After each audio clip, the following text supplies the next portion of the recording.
ہمارے رسول مقبول محمد صلی اللہ علیہ وسلم کی ولادت باسعادت موسم بہار میں پیر کے دن صبح صادق کے بعد اور طلوع آفتاب سے پہلے 9 ربیع الاول سن عام الفیل 20 یا 22 اپریل 571 عیسوی کو مکہ مکرمہ میں ہوئی۔ پیر کا دن آپ کی مبارک زندگی میں بڑی اہمیت کا حامل ہے۔ سیدنا ابن عباس رضی اللہ عنہ فرماتے ہیں کہ آپ پیر کو پیدا ہوئے، پیر کے دن آپ کو نبوت سے سرفراز فرمایا گیا، سوموار ہی کو مکے سے مدینے کی طرف ہجرت کے لیے نکلے، سوموار ہی کو آپ مدینہ منورہ تشریف لائے اور آپ نے پیر ہی کے دن اس دار فانی کو خیر باد کہا۔ آپ کے پیدا ہوتے ہی آپ کے دادا عبد المطلب آپ کو گود میں اٹھا کر خانہ کعبہ میں لے گئے، آپ کے لیے دعا کی اور محمد نام رکھا۔ پوتے کی پیدائش کی خوشی میں 7ویں دن اپنے قبیلے کی دعوت کی۔ لوگوں نے آپ کے دادا سے پوچھا، آپ نے نومولود کا نام دوسرے لوگوں کے ناموں جیسا کیوں نہیں رکھا؟ انہوں نے جواب دیا، میں چاہتا ہوں میرے پوتے پر اس نام کا اثر پڑے اور میرا پوتا تعریف و توصیف حاصل کرے۔ آپ کی والدہ سیدہ آمنہ نے آپ کا نام احمد رکھا۔ انجیل میں بطور پیشگوئی آپ کے 2 نام آئے ہیں، فارقلید اور منہمنا۔ قرآن مجید کی سورہ انبیاء آیت 107 میں اللہ تعالیٰ نے آپ کو رحمت للعالمین کہا ہے، یعنی ہم نے آپ کو تمام جہانوں کے لیے رحمت بنا کر بھیجا ہے۔ آپ کی والدہ کا نام سیدہ آمنہ تھا۔ سیدہ آمنہ کے والد وہب بن عبد مناف بن زہرہ بن کلاب تھے۔ آپ اسماعیل علیہ السلام کی اولاد میں سے ہیں۔ ہاشم آپ کے پردادا تھے۔ بہت دولت مند ہونے کے ساتھ ساتھ سخاوت، مروت اور احسان میں بھی بے مثال تھے۔ ہاشم کہلانے کی وجہ یہ تھی کہ ان کے عہد میں ایک مرتبہ مکہ مکرمہ میں قحط پڑ گیا۔ یہ فلسطین گئے اور اونٹوں پر آٹے کی بہت سی بوریاں لاد لائے، بہت سے اونٹ ذبح کیے، ان کا شوربہ تیار کیا، روٹیاں پکوائیں، ان روٹیوں کو شوربے میں بھگو بھگو کر اہل شہر کو کھلاتے رہے۔ عرب اس کھانے کو حشیم اور سرید کہتے ہیں۔ یہ سلسلہ ایک مدت تک جاری رہا، اسی وجہ سے ان کا نام ہاشم پڑ گیا۔ وہ حاجیوں کی خدمت اور مہمان نوازی میں بھی بڑھ چڑھ کر حصہ لیتے تھے۔ اسی سخاوت اور فیاضی سے ہاشم کا نام پورے عرب میں مشہور ہو گیا۔ ذاتی اثر و رسوخ اور وجاہت کی وجہ سے ان کی دوسرے ممالک کے درباروں میں بھی رسائی تھی۔ انہوں نے ہی قریش میں سب سے پہلے یہ دستور جاری کیا کہ سال میں 2 مرتبہ تجارتی قافلے روانہ ہوا کریں، موسم گرما میں شام کی طرف اور موسم سرما میں یمن کی طرف۔ چنانچہ اسی دستور کے مطابق دونوں موسموں میں قافلے روانہ ہوتے تھے۔ سورۃ القریش میں اللہ تعالیٰ نے قریش کو یہی انعام یاد دلایا ہے، کیونکہ قریش اللہ کی رحمت سے موسم سرما و گرما کے عادی ہو گئے۔ ان کی سمجھ میں یہ بات آ گئی کہ اس نعمت کے شکریہ میں اللہ کی عبادت کرنا چاہیے جو اس گھر کا مالک ہے، اور اس نے انہیں بھوک میں کھانا دیا اور خوف سے امن بخشا۔ نجاشی شاہ حبش ہاشم کی بے حد خاطر مدارت کرتا اور تحفے تحائف بھی پیش کرتا۔ قیصر روم بھی ان سے بہت مہربانی سے پیش آتا تھا۔ ہاشم نے یمن اور روم کی حکومت سے قریش کے تجارتی قافلے کی حفاظت کا حکم حاصل کیا، اور یہ ان کے اعلیٰ تدبر کا نتیجہ تھا کہ تمام راستے قریش کے تجارتی قافلوں کے لیے محفوظ ہو گئے۔ اس طرح مکہ مکرمہ بین الاقوامی تجارت کا مرکز بن گیا۔ اس سے خانہ کعبہ کی زیارت اور فریضہ حج عام ہو گئے، اور مکی زبان بھی ملک کے چاروں طرف سمجھی جانے لگی۔ ان قریشی قافلوں اور سالانہ میلوں کی وجہ سے جزیرہ نمائے عرب میں ایک معاشی مرکز پیدا ہو گیا۔ ان سالانہ میلوں میں قریش کو سرمایہ دارانہ تجارت اور قافلوں کی حفاظت کے سلسلے میں بہت اہمیت حاصل تھی۔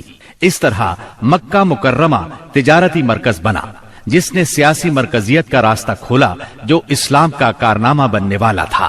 197 عیسوی کے چند ماہ بعد ہاشم کی بیوی سلمہ بنت عمر کے ہاں مدینہ منورہ میں شیبہ یعنی عبد المطلب پیدا ہوئے۔ بچے کے سر میں کچھ بال سفید تھے، اس لیے ان کا نام شیبہ رکھا گیا۔ شیبہ کا مطلب ہے بوڑھا۔ ہاشم کی وفات کے بعد ذمہ داریاں ان کے بھائی مطلب نے سنبھال لی تھی۔ گویا مطلب شیبہ کا چچا تھا۔ اس کی وفات کے بعد شیبہ نے رفادہ اور سقایا کی ذمہ داریاں خوبی سے سنبھالی۔ انہوں نے یمن اور حبشہ کے درباروں میں اپنی قوم کی نمائندگی بھی کی۔ ان کی ملکیت میں ایک قدرتی چشمہ بھی تھا۔ ایک دن خواب میں انہیں اشارہ ملا کہ فلاں جگہ کھود کر غائب شدہ زمزم کا کنواں برآمد کریں۔ کھودتے وقت اس سے انہیں دفن شدہ خزانہ بھی ملا جو کعبے کے چڑھاووں پر مشتمل تھا۔ عبد المطلب کو زمزم کی ملکیت کے لیے بہت دشواریاں پیش آئیں، مگر اہل شہر امن پسند تھے۔ انہوں نے طے کیا کہ کسی غیر جانبدار حاکم سے اس کا فیصلہ کرا لیا جائے۔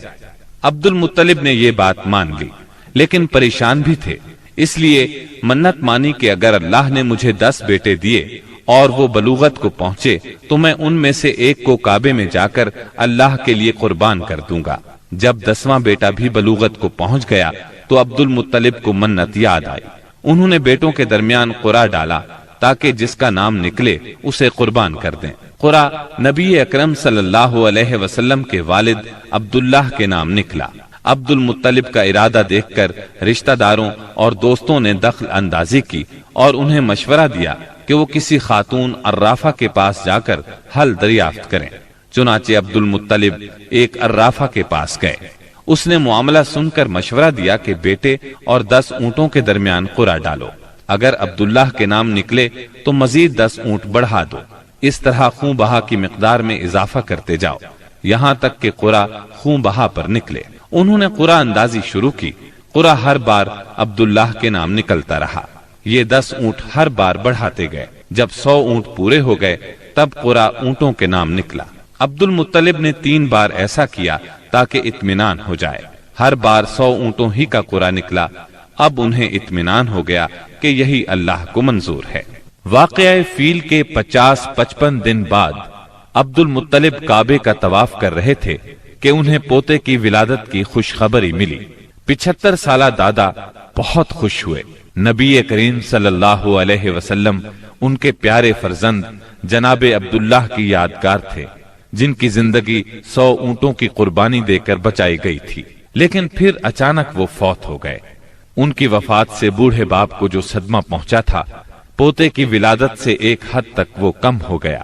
عبداللہ کی والدہ یعنی نبی صلی اللہ علیہ وسلم کی دادی کا نام فاطمہ بنت عمر تھا۔ عبداللہ کے 2 سگے بھائی زبیر اور ابو طالب تھے۔ بی بی آمنہ سے نکاح کے بعد عبداللہ نے رواج کے مطابق 3 دن تک سسرال میں قیام کیا۔ اس کے بعد تجارت کی غرض سے شام چلے گئے۔ واپسی پر یثرب یعنی مدینہ منورہ میں ٹھہرے تاکہ اپنے والد کے حکم کے مطابق کھجوروں کا سودا کریں۔ مدینہ منورہ ہی میں قیام کے دوران وہ بیمار ہو گئے۔ آپ کی بیماری کی خبر مکہ پہنچی تو عبد المطلب نے فوراً اپنے بڑے بیٹے حارث کو عبداللہ کی خبر گیری کے لیے مدینہ روانہ کیا۔ حارث مدینہ پہنچے تو معلوم ہوا 1 ماہ بیمار رہنے کے بعد عبداللہ انتقال کر گئے ہیں۔ انتقال کے وقت انہوں نے 5 اونٹ، چند بکریاں اور 1 باندی چھوڑی، جس کی کنیت ام ایمن اور نام برکت تھا۔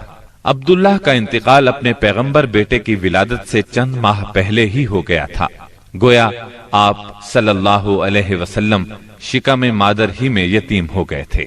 آپ کی والدہ سیدہ آمنہ طہارت نفس، شرافت، عزت، عفت، عصمت اور پاک بازی میں بے مثال تھی۔ اپنی قوم میں سیدۃ النساء کے لقب سے مشہور تھیں۔ ددھیال اور ننہیال دونوں کے اعتبار سے آپ عرب کے بہترین قبیلے اور بہترین قوم میں سے تھیں۔